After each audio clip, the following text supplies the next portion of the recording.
I am a unapologetic Sanatani Hindu అని డబ్బాలు చెప్పుకునే డీసీఎం పవన్ కళ్యాణ్ గారికి నాది ఓపెన్ ఛాలెంజ్.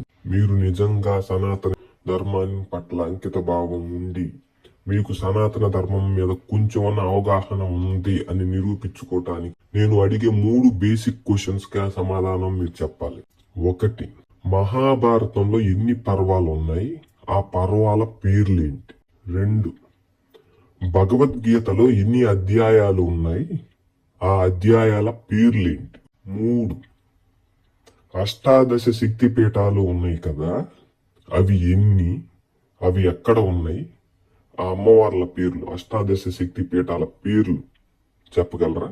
మీరు సనాతన హిందుత్వాన్ని కాపాడటానికి నేను నడుము కట్టుకున్నానని దసరాకి వచ్చే పగటి వేసగాళ్ళలాగా వేషాలు మార్చి మీ ఇష్టం వచ్చినట్టు తిరుగుతున్నారు కదా. మీకు దమ్ముంటే నేను అడిగిన ఈ 3 క్వశ్చన్స్ కి సమాధానం చెప్పండి. ఒకవేళ నేను అడిగిన తర్వాత మీరు రిఫర్ చేసుకుంటారా? సరే చేసుకోండి, అదైనా ఓకే.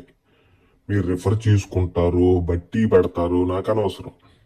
మీడియా ముందుకొచ్చి పేపర్ చూడకుండా నేను అడిగిన ఈ 3 క్వశ్చన్స్ కి ఆన్సర్లు వరుసగా పేపర్ చూడకుండా మీరు చెప్పే దమ్ము ధైర్యం ఉంటే ప్రెస్ మీట్ పెట్టి చెప్పండి.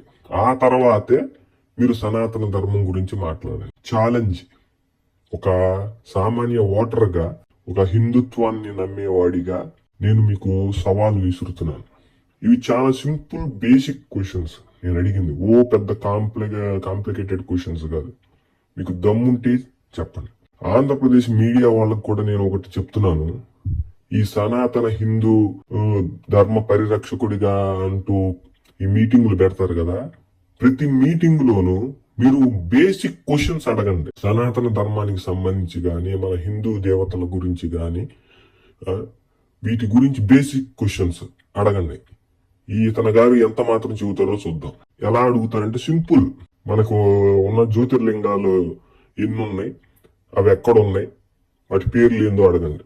మన పిఠాపురం పీఠాధిపతి గారి ప్రతిభ ఏందో తెలిసిపోద్ది.